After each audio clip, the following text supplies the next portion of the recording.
We just have too much stuff that's being produced. Bienvenue dans Onward Fashion, le podcast des solutions business pour une mode durable. Je suis Victoire Sato, fondatrice de The Good Goods, et j'accompagne les professionnels de la mode, du textile et du luxe dans la transformation de leurs pratiques vers plus de responsabilité.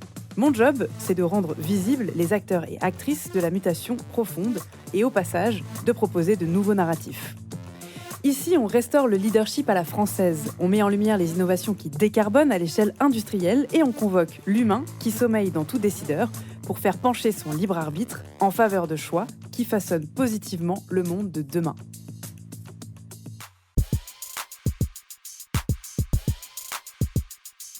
Lire l'avenir dans le présent. Pas une diseuse de bonne aventure ni de prophétie autoréalisatrice. Nelly Rodi est un être hypersensible qui a réussi l'exercice brillant, non seulement d'en faire un métier, mais d'imposer son entreprise au monde entier. Le bureau Nelly Rodi est aujourd'hui leader dans la prévision de tendance pour l'industrie au global ou des clients en particulier qui attendent les cahiers de tendance, osons le dire, comme le Messie. Si Nelly Rodi et ses collaborateurs collectionnent et ordonnent les indices qui feront peut-être le futur de nos dressings, cette grande dame de l'habillement, de la décoration, de la cosmétique ou encore de l'art de vivre puise également ses inspirations dans la variété grandiose de ses souvenirs. Dans le livre qui sort cette année, intitulé « Quelques saisons d'avance » aux éditions Bouquin, on se plonge avec délice dans les détails parcimonieux d'une vie foisonnante de rencontres et d'expériences humaines et créatives extraordinaires. C'est pourtant bien les pieds sur terre que l'on revient, à l'aune des affres du climat, avec des questions cartésiennes et une certaine jalousie quant à l'insouciance que le monde d'avant a seul pu connaître. Qu'est-ce qu'une tendance à l'heure du tout digital et des collections hebdomadaires des marques de fast fashion ? Si les cabinets de tendance sont des guides pour les marques de mode, est-il possible d'utiliser leur pouvoir en faveur d'une transformation sociétale vers un développement durable ? Et encore plus sérieux peut-être, peut-on diluer la créativité dans l'overdose ? Auquel cas, la mode dessert-elle son propre propos ? Puisqu'à n'en pas douter, vous resterez comme moi sur votre faim après cet épisode, foncez vous procurer une copie du livre de Nelly Rodi, Quelques saisons d'avance, en ligne ou dans toute bonne librairie. Et d'ici là, bonne écoute !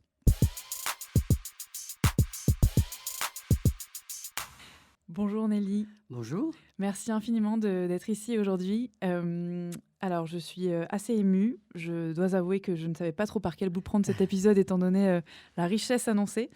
J'ai dévoré votre livre et je dois vous dire que j'étais particulièrement sensible au fait que ça ait résonné beaucoup en moi, à la façon, non pas dont j'envisageais le job de rêve qui a un petit peu été le vôtre, parce que c'est vrai que ce parcours fait rêver, et on va en parler en détail, mais plutôt parce que c'est assez rare d'avoir une personne dont le parcours valide des intuitions que j'ai pu avoir en ce qui concerne ma propre sensibilité, ma capacité à engranger des informations, ma curiosité qui a pu paraître mal placée et qui a souvent tenté, à grand renfort de parcours scolaire carré, d'être orientée dans une seule direction. J'ai en tant qu'enfant, toujours été extrêmement curieuse et donc apte à associer des signes. Je ne savais pas du tout qu'on pouvait en faire un métier. Et vers la vingtaine, j'ai entendu parler de peut-être une personnalité que vous connaissez, Emily Wapnick, qui est une jeune femme anglaise qui a fait un TED Talk intitulé Why Some of Us Don't Have a True Calling. Donc pourquoi certains d'entre nous n'ont pas une seule vocation. Et elle expliquait qu'elle, généralement, tous les 6 mois, elle changeait de sujet, elle creusait à fond dans quelque chose, elle s'y intéressait, elle pensait avoir trouvé sa vocation, puis elle passait à autre chose. Et jusqu'à ce qu'elle réalise que finalement, ce n'était pas un défaut de sa part et que si elle ne rentrait pas dans les cases sociétales, il fallait qu'elle se creuse son propre chemin. J'ai la sensation que c'est ce que vous avez fait pour vous-même. Et que non seulement vous l'avez fait pour vous, mais qu'en plus vous avez réussi à l'amplifier, à transmettre ou peut-être à reconnaître vos pairs et à les faire travailler pour vous en France et à l'international. Vous êtes la fondatrice de l'agence éponyme. Curieuse de savoir pourquoi il n'y a pas d'espace entre Nelly et Rodi dans le nom de l'agence. Est-ce que vous pouvez peut-être vous présenter avec vos mots ? Oui, je m'appelle Nelly Rodi, donc Nelly plus loin Rodi. Et lorsque nous avons fait l'agence et comme il y a toute une équipe importante, nous avons pensé que c'était bien de rassembler le Nelly et le Rodi. Et il y a Train de Lab à côté. Nelly Rodi Train de Lab, en réalité, la société D'accord. s'appelle. Euh, mais la personne, elle s'appelle Nelly Rodi. C'est mon nom de naissance. Euh, alors, vous racontez ma vie et les multiples vies dont vous parlez, parce que c'est un peu ça. Je suis né à Angers, euh, au Pont de C, très exactement, au bord de la Loire. Enfin, je vais essayer d'être concise et rapide tout de même, parce que je suis une vieille dame maintenant, donc il y a beaucoup à raconter. Ce que j'ignorais, parce que j'étais trop petite, c'est que mon grand-père était dentelier, mais je ne l'ai jamais su. Ma mère et mon grand-père étaient apparemment fâchés, ne se parlaient pas. Et donc, je n'ai su que très tardivement, lorsque j'avais peut-être 10 ans, que mon grand-père avait une usine de dentelle et de broderie qui, pendant la guerre, avait été bombardée. Et c'était à Chemillé, à côté d'Angers. Et donc, je n'ai pas du tout d'atavisme textile. Parce que je ne l'ai pas su. Je ne l'ai su que bien tardivement. Et j'ai trouvé ça, d'ailleurs, lorsque je me suis occupé à un moment donné des tendances des dentelles de Calais, de la ville de Calais, j'avoue que je trouvais qu'il y avait quelque chose qui se passait, qui était, comme je savais à ce moment-là que mon grand-père était dentelier et brodeur, euh, qu'il y avait quelque chose dans le destin qui était assez incroyable. Un petit sujet de mémoire transgénérationnelle. Je suis pas sûre que ce soit complètement un hasard, cette histoire de destin. Mais Je pense comme vous. Sur ce sujet-là, je pense comme vous. Je pense qu'il n'y a pas en fait de hasard et qu'il y a quelque chose qui se passe qu'on ne peut pas encore expliquer. Peut-être que l'intelligence artificielle nous l'expliquera. Pour le moment. Est-ce que vous savez ce qui est devenu son atelier de dentelle? Est-ce qu'il y avait quelque chose à réparer, on va dire, à la suite, je ne sais pas, d'une fermeture d'entreprise? Et oui, ça a été récupéré. Lui, il avait acheté, j'ai su après, aux établissements Bazin, et cette usine que donc il faisait fonctionner. Et puis ensuite, ça a été racheté et ça existe encore. Mais c'est quelque chose qui aujourd'hui, d'après ce que de temps en temps je regarde sur Internet pour voir ce qui se passe, et d'après ce que j'ai compris, ils font de la broderie publicitaire, des éléments, des bannières publicitaires. À l'époque, c'était des broderies qui n'étaient pas pour le vêtement d'ailleurs. D'après aussi, c'était des broderies que l'on encadrait et que l'on mettait comme décoration dans les intérieurs. Mais je vous parle vraiment des années 40, de 1940, donc c'est pas hier. Je vais quand même pas vous raconter toute ma vie. Ah, mais on possible, si. Tout le temps. Et à vrai dire, je vais peut-être vous orienter un petit peu, mais j'étais assez curieuse de savoir si, d'après vous, cette intuition que vous avez d'assembler des signes et d'en restituer quelque chose de compréhensible par vos pairs qui n'ont pas cette intuition est quelque chose d'inné ou d'acquis, puisque je me faisais la réflexion que si je peux ressentir un petit peu de ce que vous avez de méthodologie, de ce qui est détaillé dans le livre et de votre façon de travailler, à titre personnel, moi, j'ai pas du tout eu une enfance hétéroclite comme la vôtre, eu l'occasion de voyager dès un très jeune âge et donc d'être éveillée. J'ai été éveillée culturellement, mais pas du tout, pas particulièrement aux vêtements. Et je me disais, finalement, j'ai la sensation que chez moi, c'est une aptitude acquise que j'ai travaillée par la suite. Pardon, c'est l'inverse. Je me disais que chez moi, c'était plutôt inné. Et j'ai travaillé ensuite à développer cette capacité. Est-ce que vous pensez que c'est votre enfance que vous pouvez nous raconter qui a fait cette curiosité, ou bien que vous avez cette petite flamme en vous? Non, je crois avoir cette flamme. C'est surtout finalement un ressort personnel où on se dit à des moments de sa vie, oui, je serai ça. Je ne sais pas comment vous dire. On sent qu'on peut arriver à quelque chose de fort, enfin, que l'on a la puissance interne. Mais on ne cherche pas, c'est pas dans l'environnement. Je pense avoir fait ma vie au fur et à mesure des différents éléments qui me sont arrivés, parce que je croyais en ma puissance personnelle. C'est un peu prétentieux de dire ça comme ça. Mais quand je dis puissance personnelle, je veux dire ma force intérieure, Mmh. le goût du travail, l'envie de connaître des choses, de s'ouvrir à d'autres mondes. J'ai travaillé toute ma vie dans la mode et dans la décoration intérieure, dans les industries créatives, on va dire au sens très large. C'était pas mon milieu d'enfance du tout.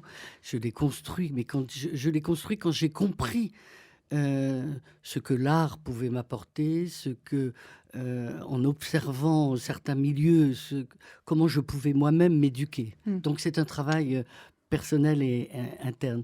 Et c'est pour ça que dans le livre, d'ailleurs, je dis très souvent, soyez curieux, parce que c'est, c'est pour moi la qualité majeure, c'est d'aller regarder ailleurs et de chercher et de s'approprier, d'essayer de comprendre et de s'approprier les différents éléments. On peut Et Pardon, allez-y. non, non, non. On peut Mais peut-être, pour expliquer, revenir, oui, donc rapidement à cette enfance, je ne serais pas née s'il n'y avait pas eu un hasard. Est-ce que le hasard existe? Je n'y crois pas. Incroyable.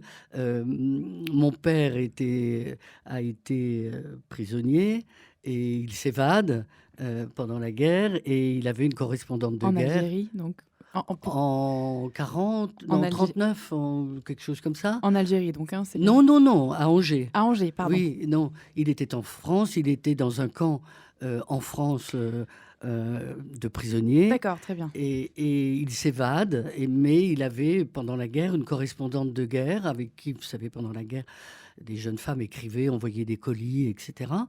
Et pendant un mois, il erre en France, dans les champs, partout, il se cache. Et il se dit, je vais essayer d'atteindre ma correspondante de guerre qu'il ne connaissait pas. Et il arrive à Chemillé, près d'Angers, voir cette correspondante de guerre. Il ouvre la porte et ma tante,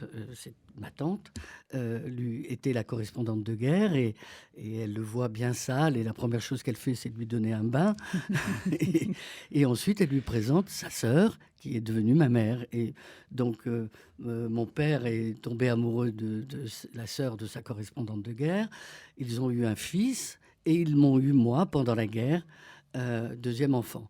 Et ils font leur vie donc pendant quelques années à Chemillé. Et, et ensuite, un oncle les appelle pour leur dire, j'ai un restaurant à Alger, tu ne veux pas à la sortie de la guerre, tu ne veux pas venir comme gérant. Et viens donc, tu vas t'occuper de mon restaurant. Donc j'avais 4 ans lorsque je pars à Alger.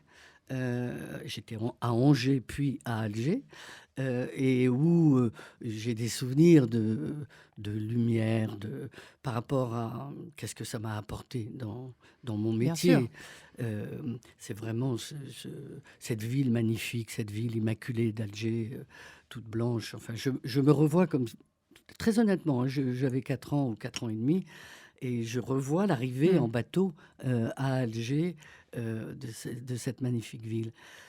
Et, et donc mes parents, maman était sage-femme à Angers précédemment, donc elle s'installe à l'hôpital, elle soigne les gens. Et moi je suis mêlé, je vais chez les sœurs, mon frère va chez les frères, et nous sommes mêlés à une éducation mixte.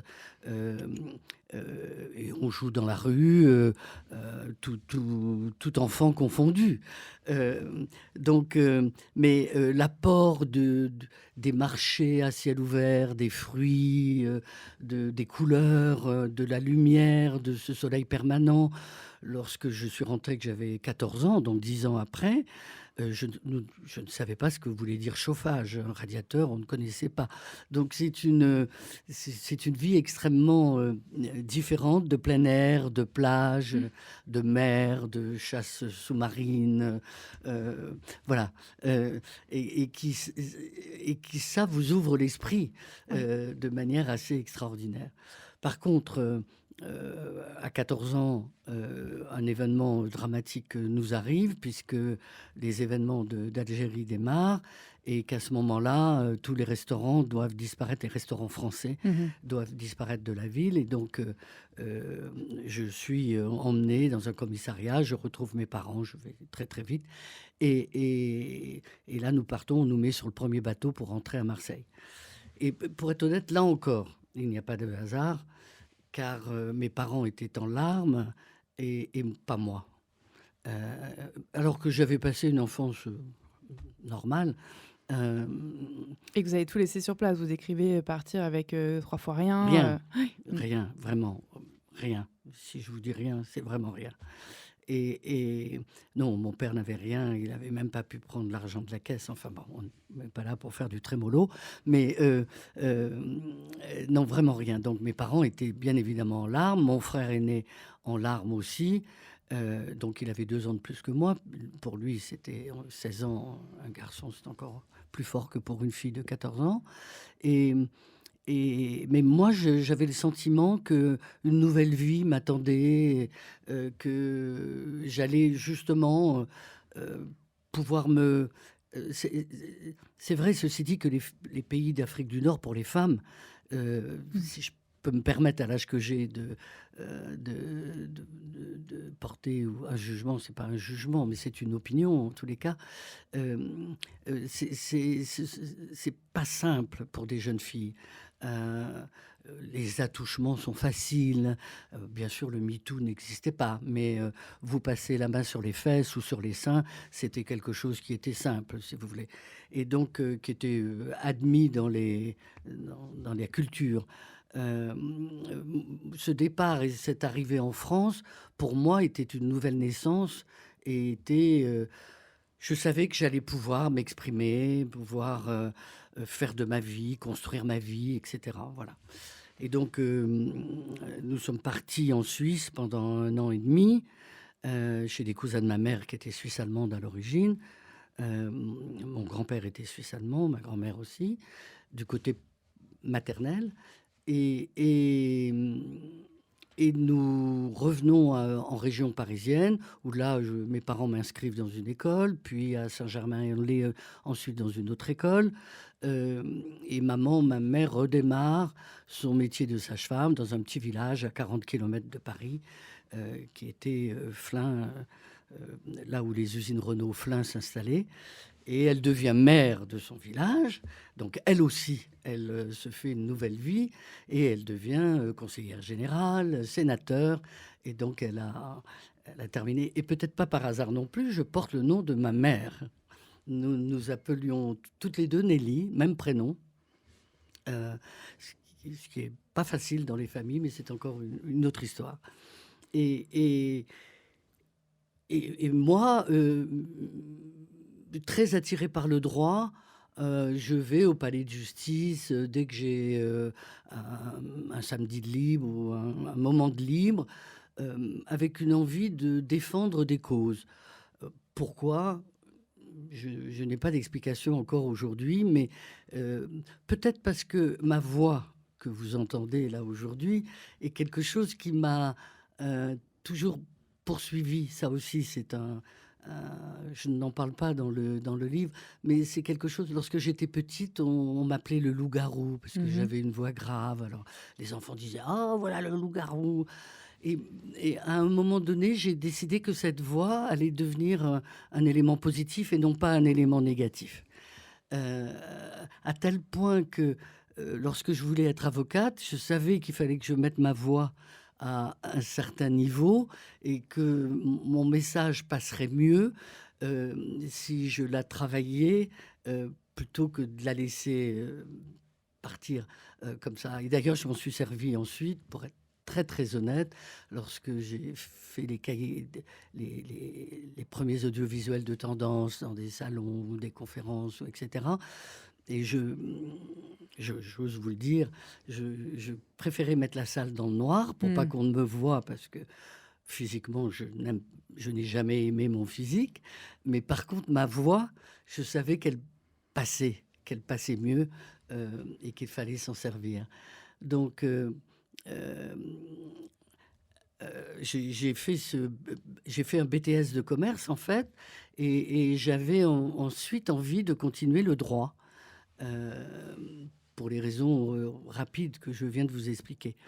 Et puis, je suis extrêmement honnête avec vous. Je demande à mes parents, est-ce que je peux continuer le droit, etc. Et nous ne roulions pas sur l'or.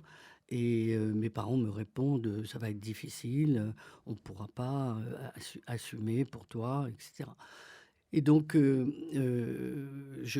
demande à mon prof qui me dit, fais un stage de toute façon, puis tu vas voir après. Et aux merveilles, elle me demande de choisir dans une liste. Et très honnêtement, c'était quand je vois les pauvres stagiaires aujourd'hui qui ne trouvent pas de job après 2 ans, etc. J'ai eu énormément de chance là encore. On me propose une liste, fabricants de pétrole, de banques, etc. Ça ne m'attirait pas, mais je vois prise unique. Et là, je me dis, prise unique, formidable. Alors, pour vous, vous êtes trop jeune. Oh non, non, Mais j'ai connu l'avant Monoprix et j'ai un voilà, souvenir très heureux c'est avant, de ce avant type Monoprix. de magasin. Et, et surtout, j'arrive en stage et une femme incroyable est là. Elle s'appelle Denise Fayol. Elle s'est ensuite associée. Elle était mariée. Elles étaient mariées. Maïmé Arnaudin était mariée également, mais elles ont vécu ensemble et elles se sont associées pour faire Mafia, une agence de pub, de style et de pub, qui est plus de pub que de style. Mais là, c'était magique parce que on était dans un produit pas cher. Moi, je ne savais pas ce que voulait dire produit, même. Je découvre un monde de marchandises qu'il faut commercialiser à un certain prix, mais surtout Denise, avec une esthétique, Denise Fayol. Nous étions en 1963, donc dans des années où le design apparaît avant les années 70, entre 60 et 70. C'est le design qui vient transformer la fonction, mais l'esthétique également de l'objet et de la forme. Et faire cette découverte-là, pour moi, ça a été... Et là, je me suis tout de suite dit, mais c'est là, c'est ce milieu-là dans lequel je veux être. Et j'ai tout fait pour continuer. Donc, Denise m'a mis entre les mains beaucoup de couleurs. Je m'en rappelle là aussi comme si c'était hier. Pour bien comprendre, c'était un poste de direction des achats pour oui, le j'étais.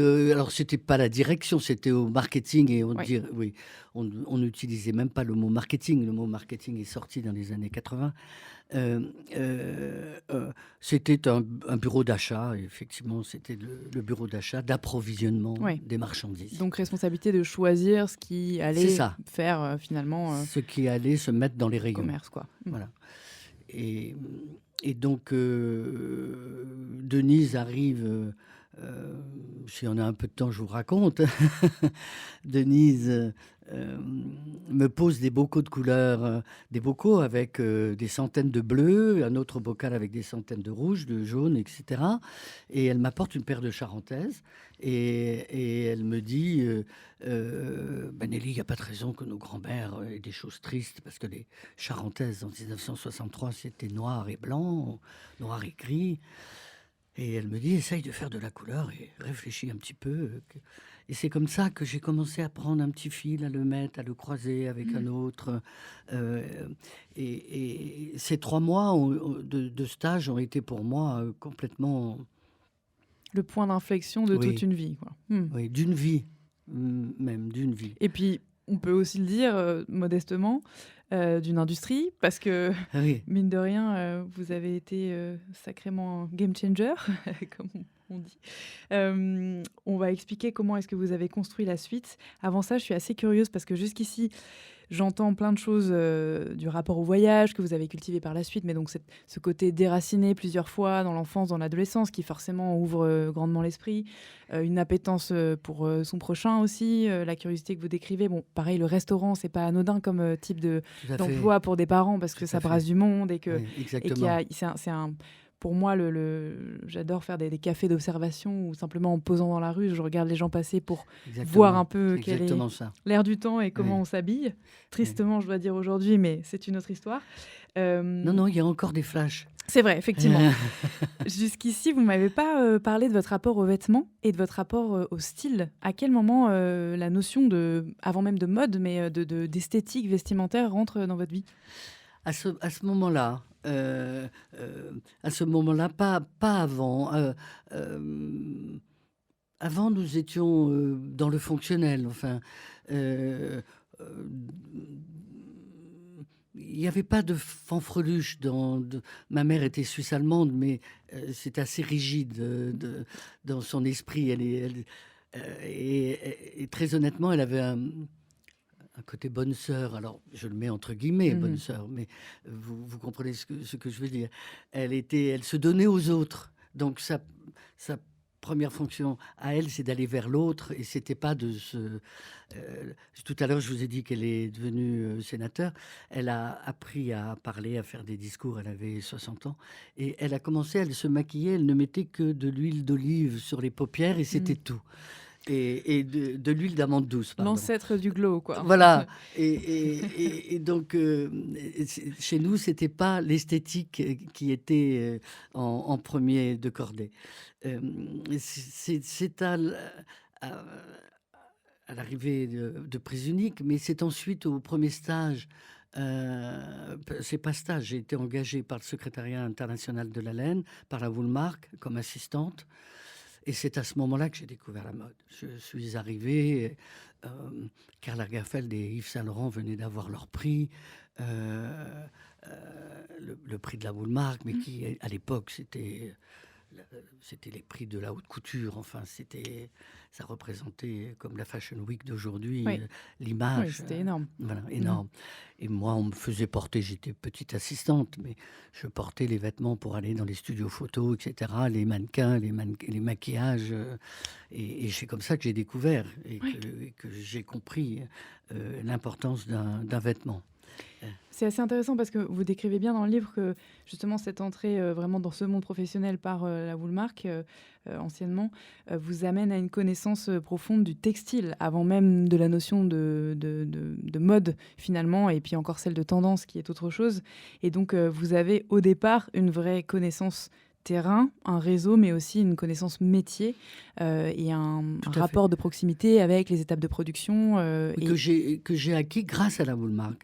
Car en fait, très vite, ma directrice de mode, qui s'appelait Martine Giroir à l'époque, qui est décédée, et Claude Hélène Neff, la directrice internationale de mode, euh, voulaient m'éduquer.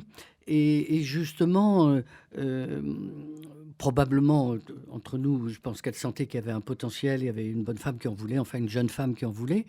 Et elles m'ont envoyé dans des usines faire des stages et de la formation textile. Et donc, j'allais dans le Nord, chez Paul et Gentil Berguin, avec un monsieur qui était chef de fabrication et qui s'appelait Monsieur L'Œil, euh, et qui m'a tout appris. Et donc, quand j'ai compris comment un tissu se faisait, le fil, quand on comprend que c'est de là que tout part. Est-ce que quand on va vouloir faire un vêtement, est-ce que il doit être fluide et je veux faire une robe plissée, je veux faire une robe coupée dans le biais, je veux faire un tailleur, une veste. Qu'est-ce que je veux faire? Un pull. Et donc, mais avec quelle matière? Parce qu'on ne peut pas le faire si on n'a pas la bonne matière. Et, et donc, j'ai appris techniquement ce que voulait dire un titrage de fil, ce qu'était un métier à tisser ou à tricoter. Et ensuite, ça m'a permis de faire la promotion des tissus de laine Mhm. Je partais chez les tisseurs, je ramenais des échantillons et je leur montrais en leur disant: «Pour l'hiver prochain, il faut me faire avec un petit tweed, vous voyez la veste que Chanel a faite, l'hiver dernier, elle a un petit bouton qui est noir et blanc là, qui est comme ça. Il faut faire un bouton sur votre fil», voilà. Mais je leur parlais un peu technique et ces messieurs, parce que c'est un monde de messieurs, les usines à cette époque-là, en tous les cas, il n'y avait pas de femmes du tout, du tout, du tout, heu, étaient un peu plus Heu, gentil, enfin je trouve pas je trouve pas Vous le étiez bon mot. crédible en tout cas.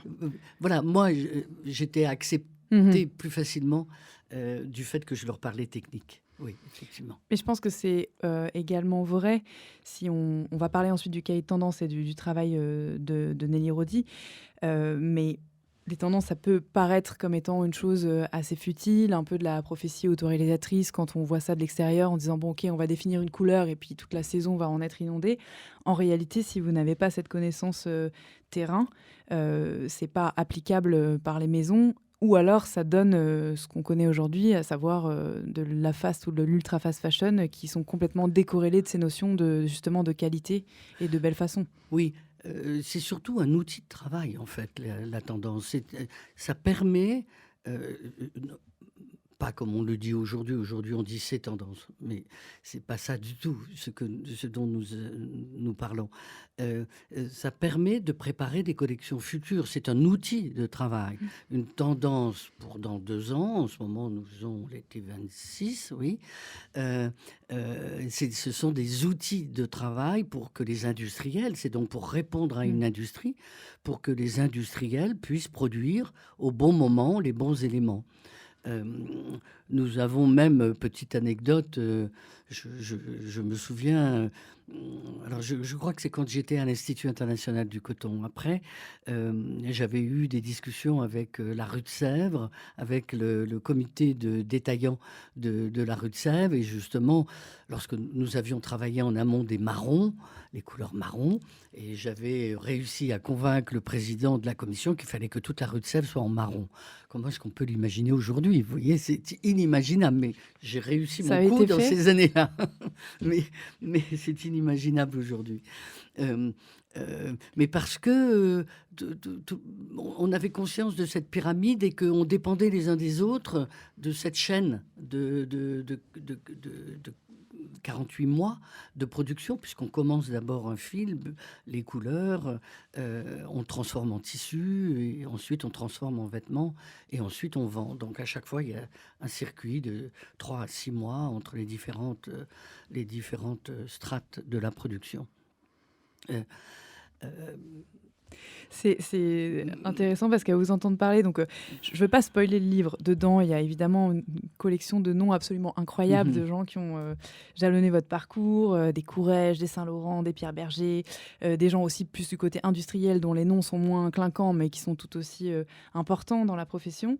Et vous abordez, je trouve, en tout cas tel que c'est raconté, ces personnes avec une forme de constante humilité, à la fois de grand respect pour la profession, mais en même temps, tout le monde est pas sur un pied d'égalité, mais en tout cas, il n'y a pas forcément de déification, de glorification. Vous cherchez beaucoup à comprendre.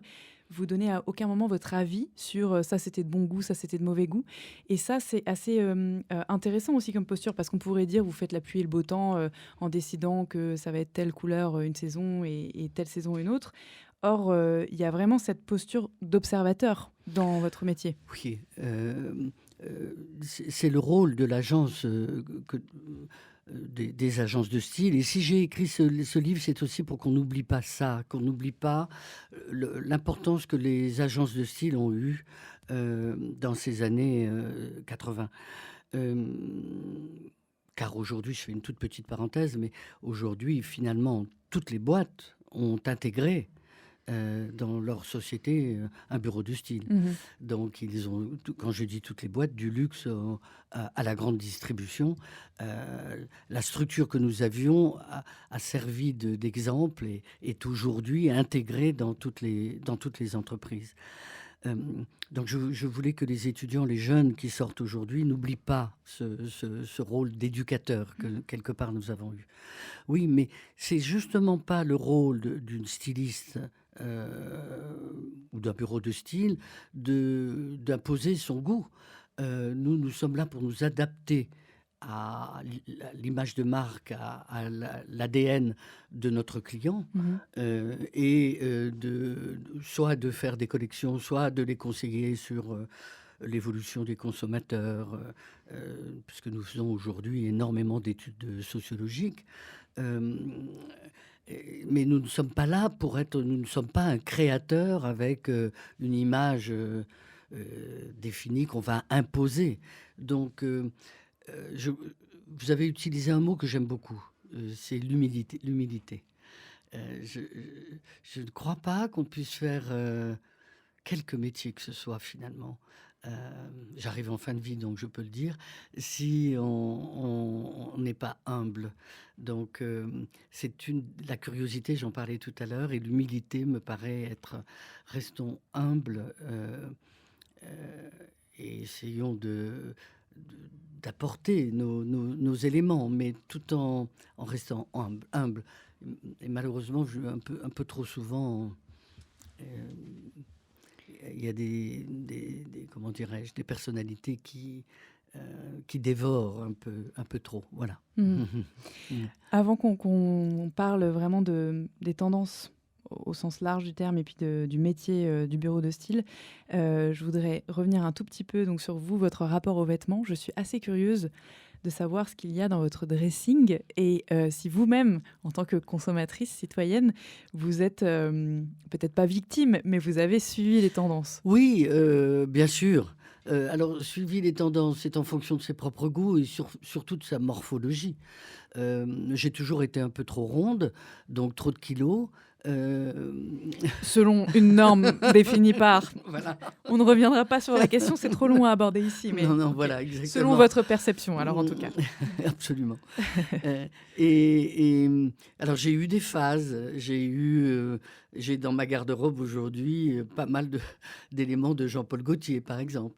Euh, et, et- Aujourd'hui, enfin, je fais un grand laps, mais ma garde-robe est encore très remplie et elle est remplie de créateurs en fait.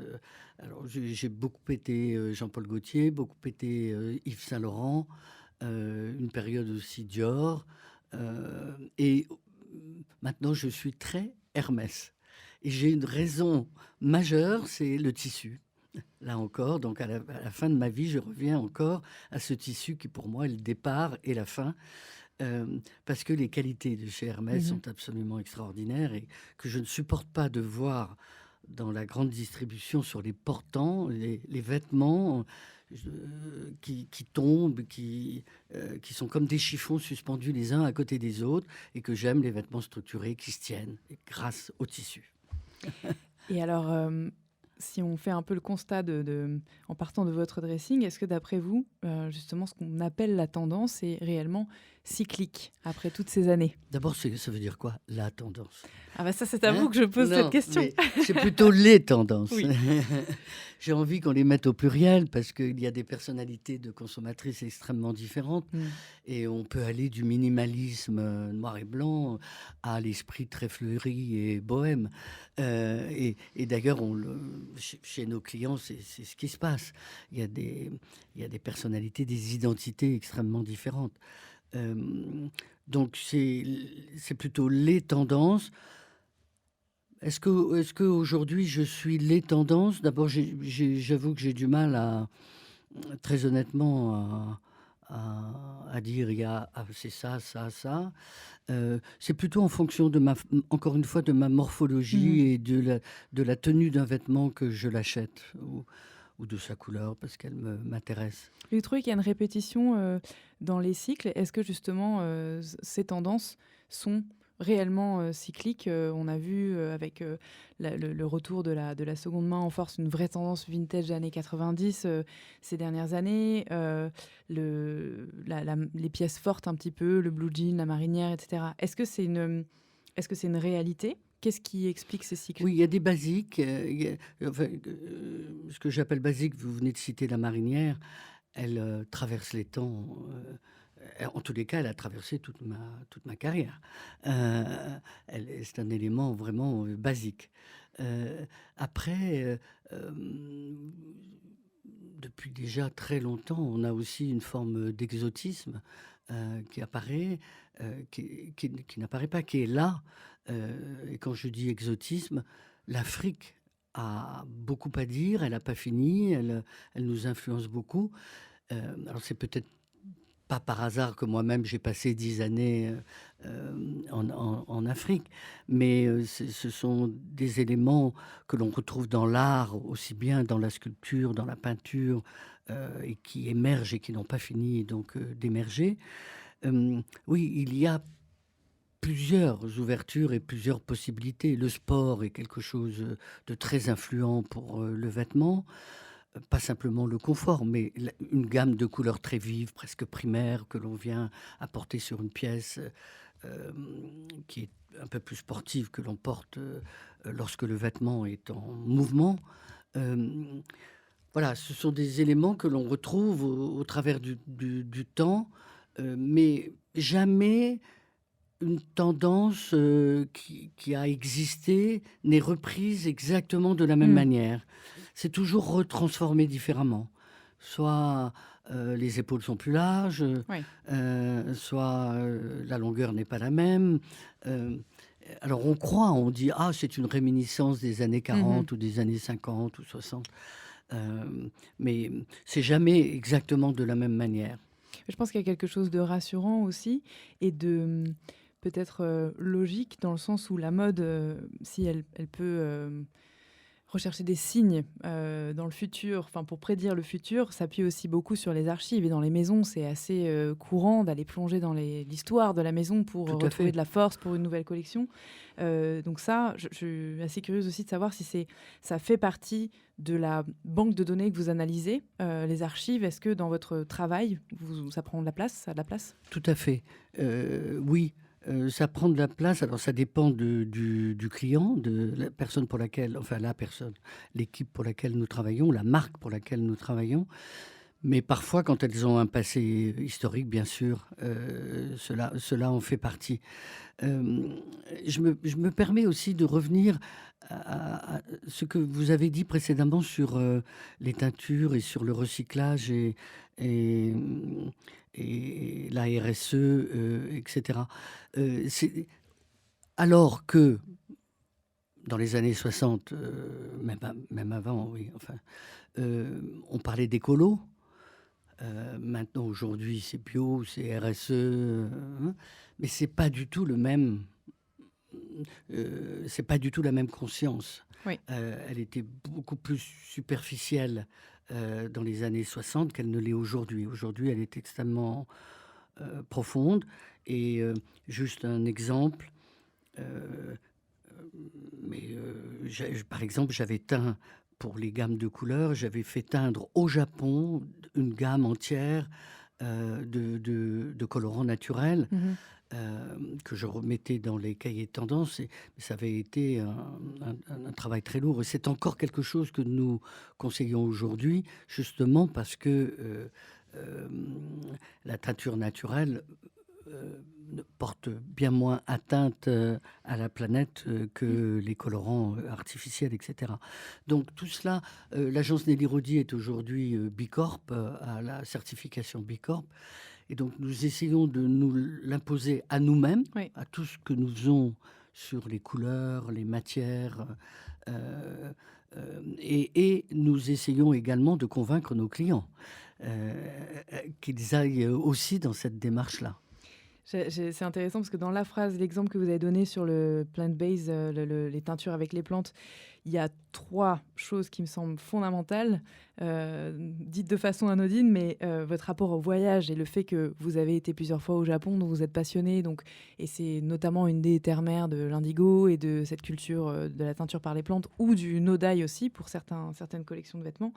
Vous avez parlé de votre expérience aussi terrain, c'est-à-dire si vous êtes capable, comment dire, c'est parce que vous avez cette connaissance terrain de comment se fait la teinture par les plantes que vous êtes capable de le recommander à bon escient et avec une conscience des réalités industrielles aussi, parce que tout le monde ne peut pas faire des grands volumes de teinture par les plantes.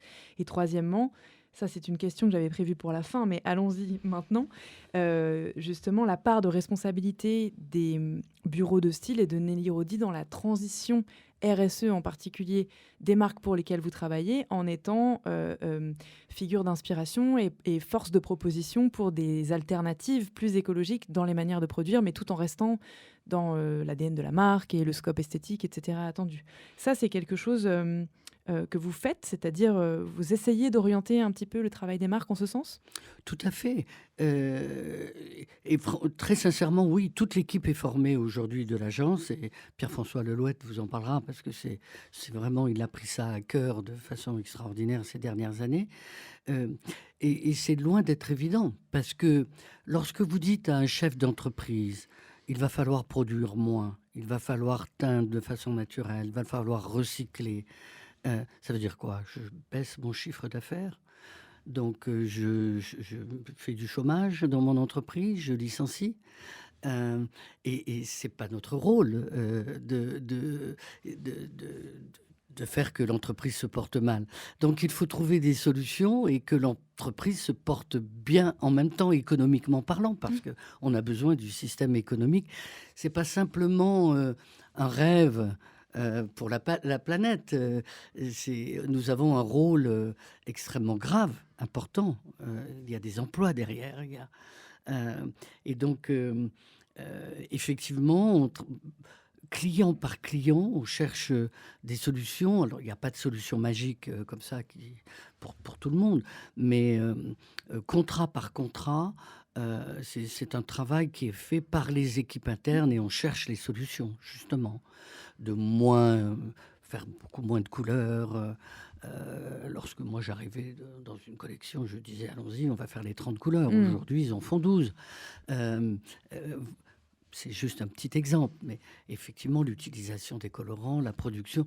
Je voyais j'ai été administrateur très longtemps de l'ANSA, de l'École nationale supérieure des arts décoratifs, et je voyais le travail vendredi d'une jeune doctorante qui fait des teintures naturelles et qui introduit dans le tissu un motif.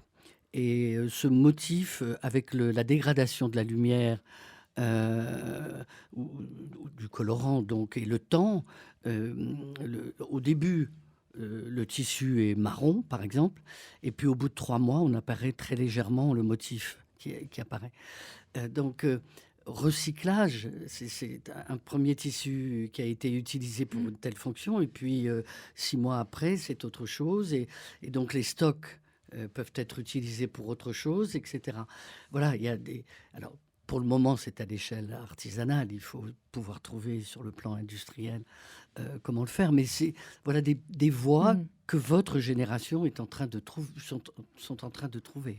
Mais c'est vrai que pour être dans ce milieu constamment, à la fois connaissant les activistes écolos qui ne connaissent rien à la mode et les c'est ça. modeux qui ne connaissent rien à la Oui, RSE, c'est ça. l'entre-deux, c'est pas que c'est difficile à trouver, mais on sait que le prisme RSE par la RH, par exemple, est assez mal accueilli parce qu'on a une représentation assez rébarbative de ce qu'il faut faire, mettre en place. Il y a le juridique, il y a la montée en compétition des entreprises les unes et les autres à qui fera le plus de vrai green ou de green complètement washing, mais on y va rarement par l'intention, par le désir. Mhm. Et je trouve que les bureaux de style ont vraiment, alors ceux d'envergure évidemment comme le vôtre, mais ont cette propension, parce que cette culture du nouveau narratif, c'est votre rôle en fait, de faire de la prospective et ensuite de raconter l'histoire qui est en marche. Et de la formation en même temps. Voilà, et de former aussi les équipes qui ont au sein des entreprises une manière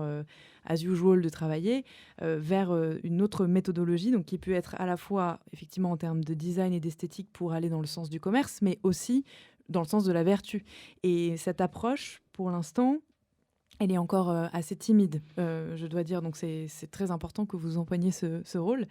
Je voudrais qu'on revienne après sur la façon dont vous travaillez par client. Avant ça, je suis assez curieuse de savoir, donc à votre échelle individuelle, puisque votre métier ne s'arrête jamais, vous êtes en permanence avec des radars multiples, en vous baladant dans la rue, en faisant des rencontres, en ouvrant un magazine ou les réseaux sociaux. Comment est-ce que vous, quels sont peut-être vos outils de veille, si vous en avez, et comment est-ce que vous rangez dans votre tête ou en pratique les données que vous agglomérez, avant même de les avoir conscientisées pour un client en particulier? Oui, les données de veille à l'agence Nelly Rodi, Oui. il y a vraiment des méthodes de veille extrêmement construites, extrêmement les réseaux sociaux, les magazines, enfin mais qui ne sont plus de ma génération. Ce n'est pas moi. Donc ça, il faut en parler avec Pierre-François. Mais vraiment, il y a des méthodes extrêmement précises et toute l'équipe est formée à cela. Euh, en ce qui me concerne, ma méthode personnelle, parce que j'ai toujours un intérêt pour ce métier, c'est d'aller dans les expositions. Hier au soir, j'étais dans le salon du dessin. J'y ai vu des dessins faits par intelligence artificielle. Et ce sont des choses qui me font réfléchir. À l'agence aussi, nous faisons beaucoup maintenant. Pierre-François a pris un accord avec une société de logiciels d'intelligence artificielle. Donc, c'est une chose aussi qui se fait. Mais ma méthode personnelle, elle est la rue. J'ai vu encore, je me disais, ben voilà, c'est la magie, elle existe encore. J'ai vu ce matin, sur le trottoir, quelqu'un qui avait un collant bordeaux, une veste marron et un troisième dégradé de bordeaux sur son écharpe. Et c'était très beau, ce marron avec ce bordeaux. Et le troisième, c'est tout bête. Un mood board ambulant, quoi. Vous Voilà, avez elle vu marchait sur le trottoir. Et moi, je conduisais ma petite Fiat. Mais ce sont des flashs comme ça qui font que vous absorbez, votre cerveau absorbe, il digère. Et à un moment, vous rejetez. Lorsque, si après vous faites une discussion, vous dites, quand je dis une discussion avec des équipes internes, à ce brainstorm moment-là, sur, l'harmonie peut ressortir dans votre tête. Donc, tout est à regarder. Oui. Mais ceci dit, l'art est quelque chose qui est fondamental, vraiment. Je suis présidente de Paris Capitale de la Création, qui regroupe des salons à la fois d'art, mais de tissus, de vêtements, de maisons et objets de déco intérieure. Et c'est tout cet environnement qui fait que c'est important d'aller dans les salons, de se promener dans les allées, de se faire l'œil. Et finalement, votre cerveau, il digère. Et à un moment donné, il y a quelque chose qui ressort.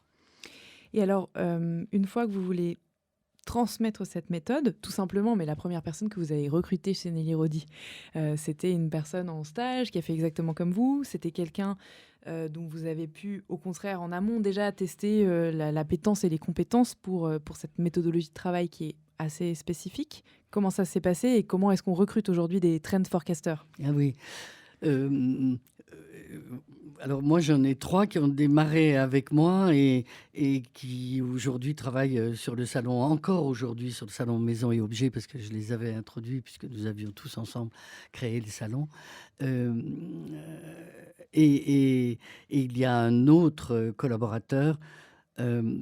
Comment je les ai engagés, alors qui est Vincent Grégoire et qui est toujours à l'agence et ça fait 35 ans. Dont on parle dans le livre. Oui. Mais bon, les autres, Elisabeth Le Riche, François Bernard, sont des gens auxquels je suis extrêmement attaché, Ute Wegener, qui ont démarré avec moi l'agence. Et en général, c'était très instinctif, pour être honnête. Vincent, je l'ai reçu sur un canapé et je lui ai dit: de quoi avez-vous envie? Apportez-moi vos envies. Et il m'avait apporté des books personnels dans lesquels il avait des collages, des petits dessins dessins, des éléments. Et voilà. Aujourd'hui, c'est un peu plus construit. Je sais qu'à l'agence, ça vient soit d'une école d'art, soit de l'IFM, de l'Institut français de la mode, Mmh. euh, soit pour le marketing des grandes écoles. Euh, c'est en général dans ces trois secteurs-là Mmh. que... Il y a aussi une place importante accordée, on n'en a pas parlé encore, mais à des disciplines, on va dire, moins créatives, voire carrément pas, des sciences sociales, la politique, le pendant économique aussi, l'observation des tendances consommateurs, enfin vraiment dans les actes d'achat. Tout ça fait partie de la méthodologie de travail. Oui, parce qu'aujourd'hui, oui, profondément. Déjà dans les années 80-90, j'ai beaucoup travaillé avec les sociologues. Parce que justement, le comportement d'achat, il faut essayer de comprendre vers quoi va le consommateur. Quelles sont les attentes profondes du consommateur.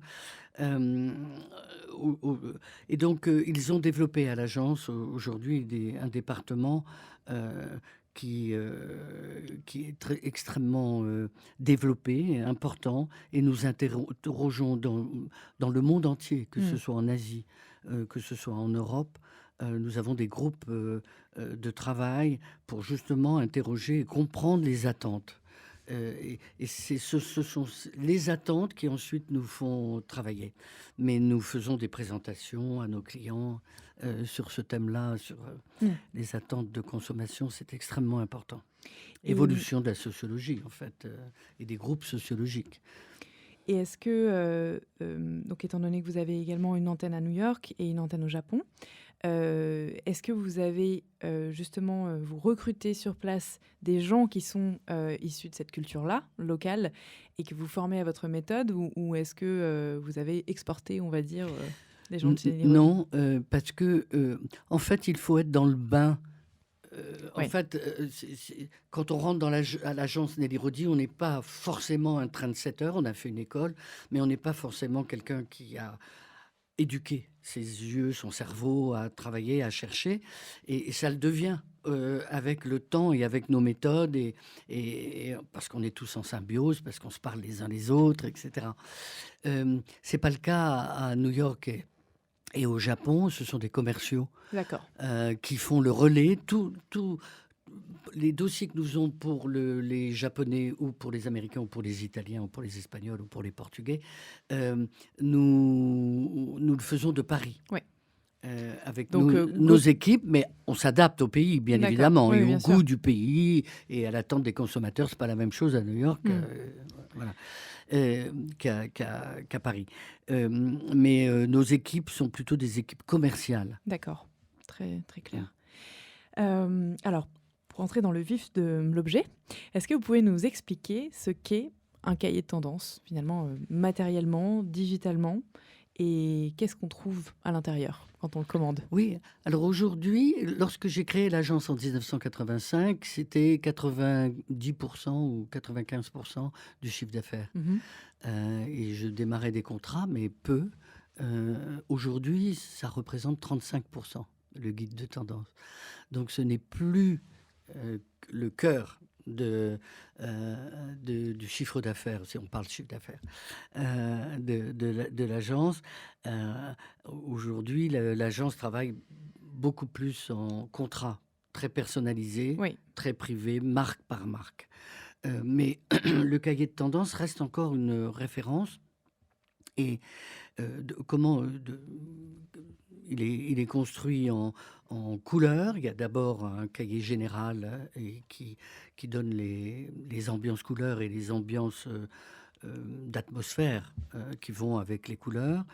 Il y a aussi un cahier prêt-à-porter femme, ensuite un autre cahier qui est cosmétique, un autre cahier qui est euh, sociologique et intérieur, décoration intérieure. Donc, ce qui veut dire 5 ou 6 cahiers par saison, mhm. multipliés par 2, puisqu'en général, nous travaillons printemps, été encore, automne, hiver. Après, chaque client nous demande des actualisations en fonction de la marque. Si même il se sert du fond du cahier de tendance de la saison donnée. Lorsqu'on met en magasin en janvier un produit ou en mars ou en peu importe, c'est pas la même chose. Donc, les thèmes généralistes doivent ensuite s'adapter Bien sûr. à la marque et surtout à la sortie calendaire, j'allais dire, des collections. Et alors, comment est-ce qu'on en fait le meilleur usage? Donc, cet outil généraliste, d'abord, justement pour pas faire exactement la même chose que le voisin si Oui. on... J'ai très vite décidé de ne pas utiliser une photo que l'on prend dans la presse. Les mood boards que nous faisons, quand on fait des mood boards en interne à l'agence, mood board, ça veut dire tableau d'ambiance. On le fait, c'est vrai, à partir de ce que l'on peut trouver dans un magazine ou dans un film ou là où on le trouve ou dans la rue. Mais j'ai décidé il y a maintenant très longtemps, il y a 20 ans, de faire des photos exclusives. Ce qui représente pour l'agence Nelly un coût important parce que ça veut dire photographe, ça veut Mmh. dire mannequin, ça veut dire maquilleur, ça veut dire transport, assurance, lieu où on va faire les photos, etc. Dans les cahiers de tendance, il n'y a pas de photos qui viennent de l'extérieur. Ce sont toutes des photos que nous commandons à des photographes ou qui aujourd'hui, notre directrice de création, Cécile Rosentrock, est une très bonne photographe. Et elle fait elle-même, elle fait beaucoup de très belles photos. Donc ça, c'est un premier sujet. Depuis également 35 ans, nous n'utilisons aucune couleur Pantone, par exemple. Toutes nos couleurs sont exclusives. Nous les faisons teindre. Nous achetons des tissus en coton bio. Là aussi, il y a une démarche de RSE avec des teintures naturelles. Et nous teignons nos couleurs qui sont dans nos cahiers. Ce sont nos couleurs exclusives, Mmh. sur des matières exclusives. C'est une démarche de- d'apporter une identité unique Bien sûr. à cet outil. euh, et ça, c'est quelque chose qui continue encore aujourd'hui. Et donc, ça signifie que, comment dire? Ce sont des échantillons que vous allez prendre en photo pour l'objet digital ou bien c'est le cahier de tendance, c'est un objet physique? Il est physique, il a même des échantillons collés Oui, à l'intérieur. Alors, il existe en digital parce que l'abonnement vous apporte le papier ou le digital, mais nos clients aiment beaucoup encore les bien sûr. toucher, les tourner, les passer de l'un à l'autre, discuter dans des réunions, etc. Et de toucher les échantillons qui sont à l'intérieur. Est-ce que votre client, cible, est nécessairement une marque qui produit des produits finis ou ça peut également être les industriels, notamment qui produisent les textiles, les imprimés, et Oui, oui, cetera? Oui. oui, oui. Il y a un cahier tissu d'ailleurs et impression. Oui, l'amont, filature, tissage, est aussi intéressé par les cahiers de tendance. Mais pas simple. Alors, toute cette industrie mode, mais pas simplement. Euh, Nous avons des personnes qui achètent les cahiers de tendance et qui viennent du food, qui viennent de l'hôtellerie, qui viennent de secteurs inattendus, du cognac, Pour l'inspiration d'éléments de décoration, l'inspiration, de voilà, boutiques, de... exactement, ou d'une campagne publicitaire, nous avons travaillé pour des séries télévisées, pour les ambiances à créer dans la série, pour faire des scénarios d'atmosphère générale de la pièce où va se trouver le film, dans lequel va se tourner le film. Euh, voilà, c'est extrêmement divers, mais c'est essentiellement la mode et la déco, hein.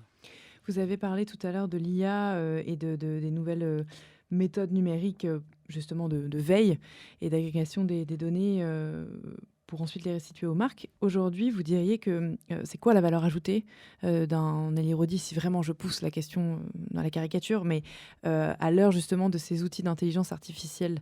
Est-ce que c'est le facteur humain, la sensibilité?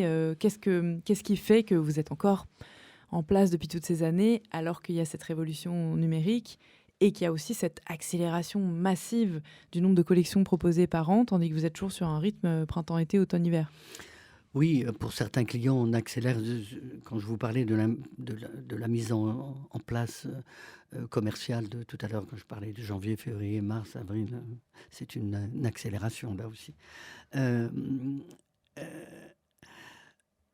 Oui, je pense très sincèrement que nous sommes en train de vivre une révolution, comme nous l'avons vécu pour l'industrialisation, comme nous l'avons vécu pour l'écriture, l'imprimerie, euh, grâce à toutes ces nouvelles méthodes. Quand, je vous le disais en début d'entretien, l'agence a des accords avec des agences spécialisées dans l'intelligence artificielle, et lorsque je les vois pianoter, euh, tel acteur prend un café avec Hitler, et que dans la seconde qui suit sur l'écran, je vois la photo de l'acteur à la terrasse d'un café en train de prendre un café avec Hitler en 3 secondes, euh, et que la photo paraît parfaite, etc.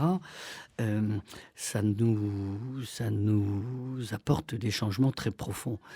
Lorsque je les vois faire des maquillages aujourd'hui par l'intelligence artificielle, lorsque je vois, on pianote sur l'écran, je veux une cuisine à la manière de tel architecte, en noir et blanc, et que la cuisine arrive en 10 minutes, en un quart d'heure, ça change de toutes les méthodes que moi j'ai connues.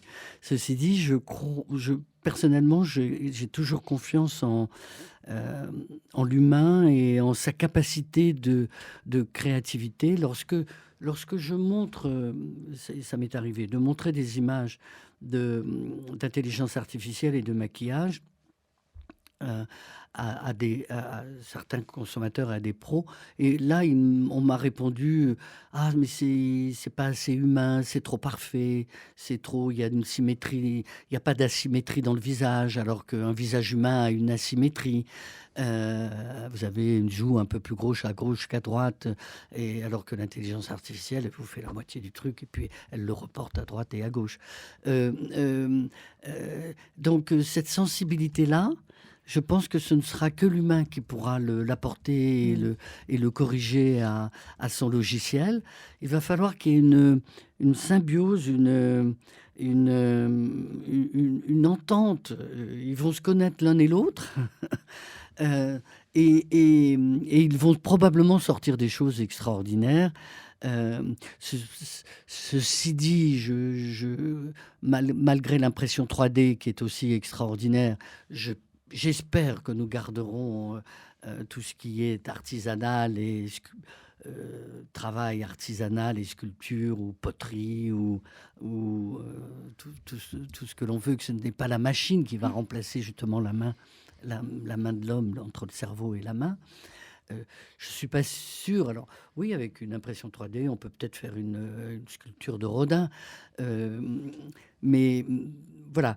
Ce que je veux dire, c'est que je pense que l'homme va dépasser la période que nous vivons, qui est une période de découverte d'un outil complètement nouveau, et que nous allons, entre la machine et nous-mêmes, aller plus loin encore et construire un nouveau monde.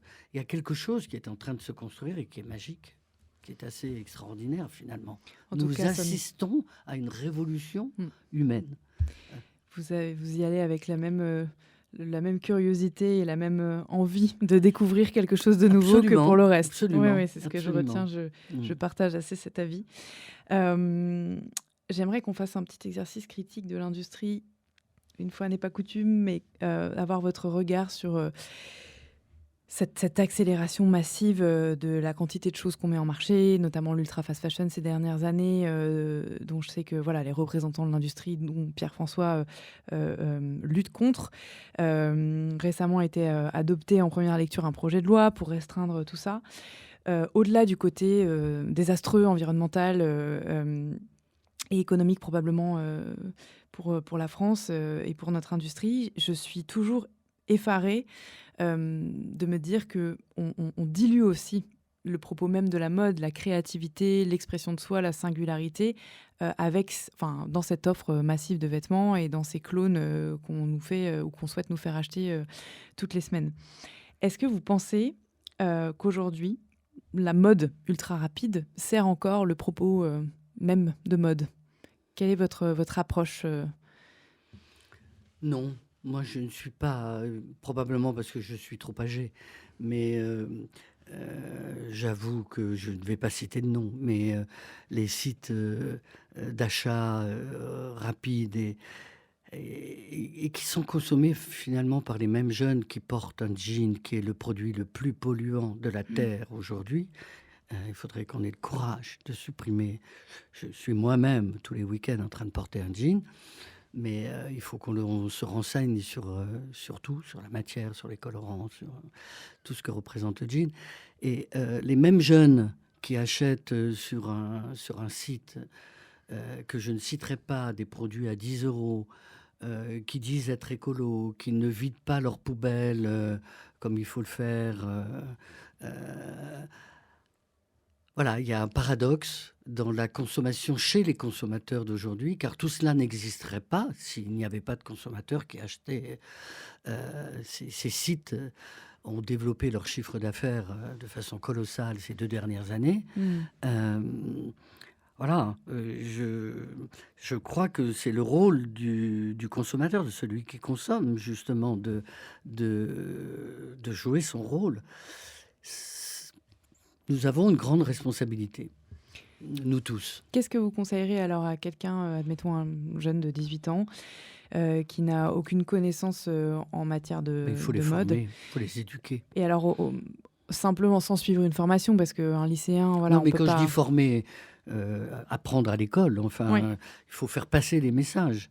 Il faut éduquer. Ils ne savent pas, en fait. Ils ne réalisent pas du tout la manière dont ces produits sont, pardon pour le pléonasme, fabriqués, oui, j'allais dire produits, en, en Asie ou ailleurs.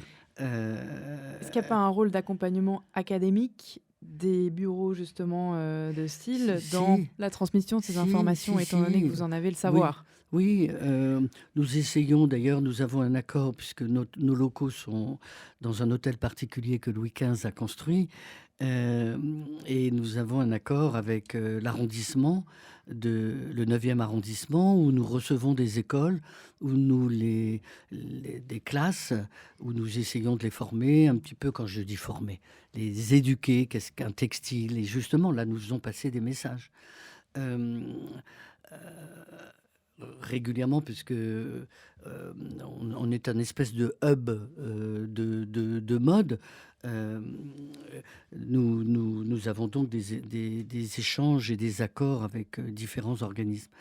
Euh, voilà, moi personnellement, en tous les cas, je ne mets pas, je, je rejette à plus que 100%. Hmm. Et autour de moi, quand je vois une gamine avec un truc mignon et qu'elle me dit qu'elle l'a acheté de cette manière-là, Hmm.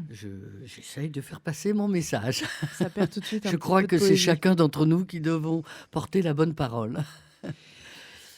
Pour rester un petit peu sur la thématique, puisque la majorité des matières utilisées par les marques qu'on a citées sont synthétiques, dans dans votre livre, pardon, il y a une phrase et une anecdote amusante avec André et Coqueline Courrèges, qui était, comme vous le dites, visionnaire dans les années 60, je crois, et qui vous disait déjà, Nelly, on ne va pas continuer à faire du pétrole toute notre vie. Alors aujourd'hui, je vous pose la question. D'après vous, quand est-ce que la mode sort du pétrole? Oui. Quelles sont les prévisions?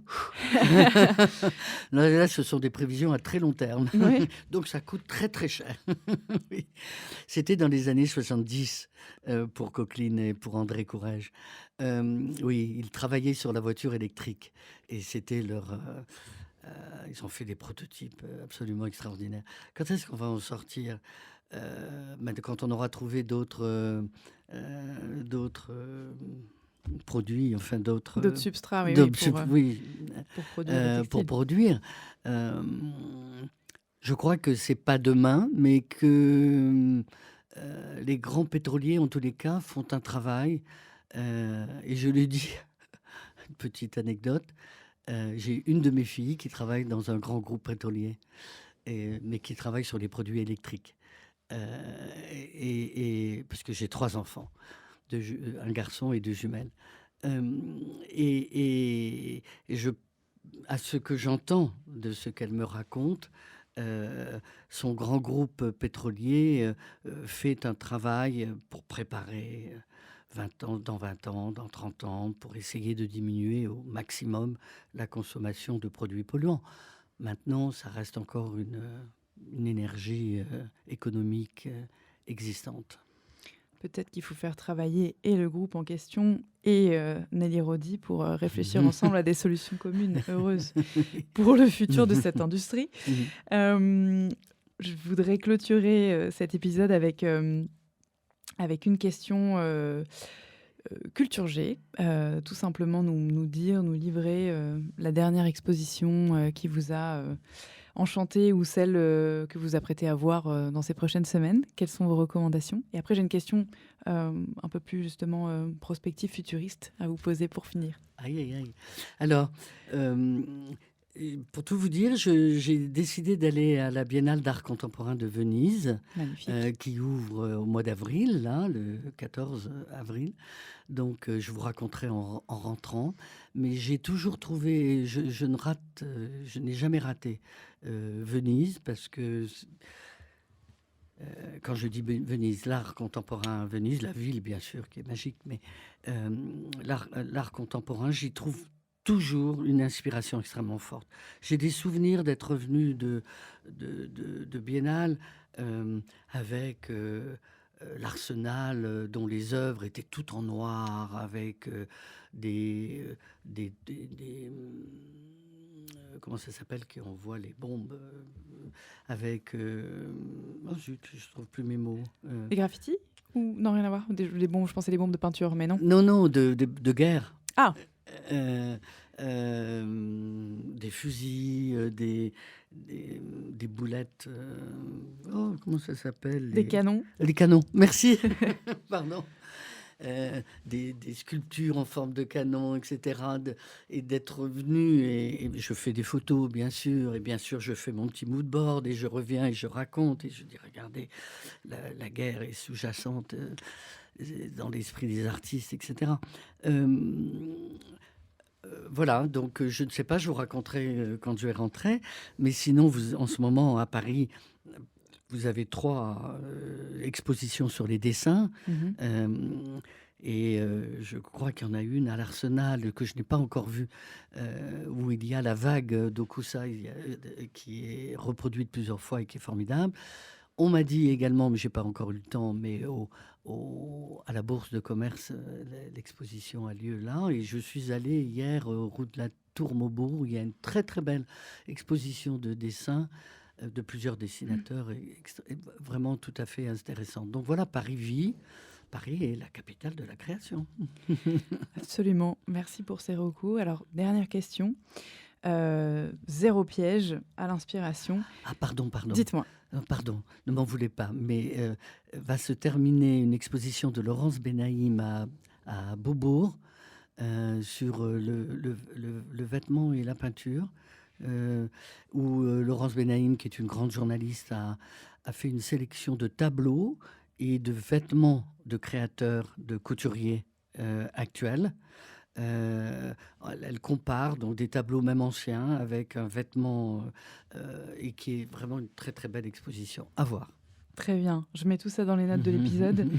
Et donc, ma dernière question, c'est un exercice. Si je vous demandais d'imaginer en 2050, à quoi pourrait ressembler le centre commercial du futur? Qu'est-ce qui vous vient à l'esprit? Toute liberté créative ouverte. Hein, Ah oui. Peut-être dans quoi vous aimeriez vous balader? Pardon? Dans quoi vous aimeriez vous balader? C'est d'ailleurs une question que tout le luxe recherche aujourd'hui. Et l'agence a fait une étude qu'ils sont en train de présenter d'ailleurs plusieurs fois sur la manière d'accueillir, la manière de recevoir. Je crois que j'aurais envie que l'on me reçoive de façon intime, mais sans être collé à moi de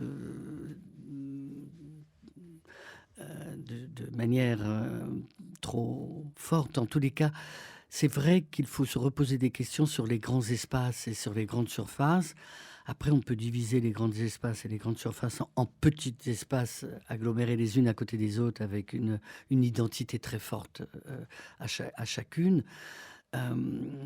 Donc, parce que la question se pose également sur les grands magasins américains. Il n'y a pas que nos grands magasins du boulevard Haussmann. Il y a, aux États-Unis, c'est une culture importante, le grand magasin.